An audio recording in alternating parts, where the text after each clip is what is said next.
दोस्तों नमस्कार भाई। बहुत सारे कमेंट्स आते हैं और एक हमारे सब्सक्राइबर भाई का कमेंट आया था कि सर मेरी भैंस में शार्प सेंस है, यानी कि जो सेंस है वो बहुत तेज़ है। वो कोई भी चीज़ में खिलाता हूँ तो वो खाती नहीं है, सूंघ करके छोड़ देती है। बहुत ही ज़्यादा परेशान हूँ इसकी वजह से कि कुछ भी खिलाओ, चाहे वो लिवर टॉनिक हो, चाहे कैल्शियम हो, चाहे कोई दवा या कोई आहार हो, वो तुरंत ही सूंघ करके छोड़ देती है।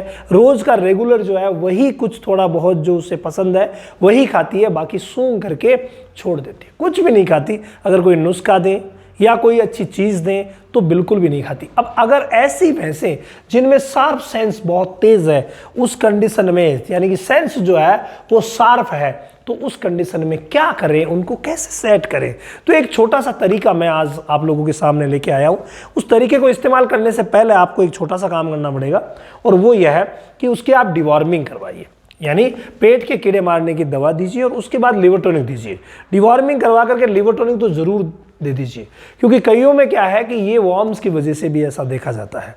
इसके अलावा ये मान लीजिए आपने कर लिया तो क्या होगा, तो देखिए एक बड़ी बात तो यह है कि ये आदतन होता है। कई भैंसों में ये देखा गया है कि ये आदतन होता है और किसी भी आदत को छुड़वाना बड़ा ही भारी काम होता है। लेकिन कुछ काम जो है वो आप कर सकते हैं। हालांकि आदत चेंज नहीं की जा सकती, लेकिन काफ़ी हद तक हमने इस चीज़ का रिजल्ट पाया है। और वो रिजल्ट क्या है, वो है सरसों का तेल।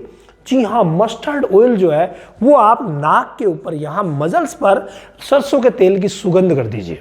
जब भी आप उसे कुछ खिलाना चाहते हैं उससे पहले सरसों का तेल लगा दीजिए। ये हमारा फॉर्मूला मैंने कई वीडियो में पहले भी बताया, जिन्होंने भी इस्तेमाल किया गजब का रिजल्ट मिला। तो जब भी आप कोई दवा या कोई ऐसा फॉर्मूला देना चाहते हैं तो उस समय अगर आप ये काम कर लेते हैं तो काफ़ी हद तक उसकी जो शार्प सेंस है उसको कम किया जा सकता है। हालांकि आदत नहीं बदली जा सकती, कई होती है जो कुछ खाती ही नहीं है, जो चीज़ें उसको चाहिए बस वही खाती है, दूसरी नहीं खाती, तो ये कर सकते हैं। इसके अलावा कई बार कुछ केसेस में ऐसा भी देखा गया है कि रूमन की जो पीएच होती है वो इधर उधर होने की वजह से, कम होने की वजह से या ज़्यादा होने की वजह से भी प्रॉब्लम हो जाती है। तो अगर आपको लगता है कि रूमन की पीएच कम हो रही है तो उस कंडीशन में आप मीठा सोडा दे सकते हैं।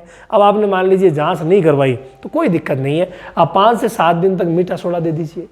अगर ये कवर नहीं हुई या मान लीजिए आप कहते हैं साहब मीठा सोडा भी नहीं खा रही है तो फिर मामला खराब है, या सिरका भी नहीं खा रही है तो फिर मामला खराब है। लेकिन अगर सरसों के तेल से इतना इफेक्ट हो जाता है तो भाई वो आगे चल करके और अच्छा खासा सही मामला सेट कर सकती है। इसके अलावा मीठा सोडा और सिरका मान लीजिए पी नहीं रही है तो फिर क्या करेंगे, तो फिर जो दाना मिश्रण है ना उसमें थोड़ा थोड़ा बदलाव कीजिए।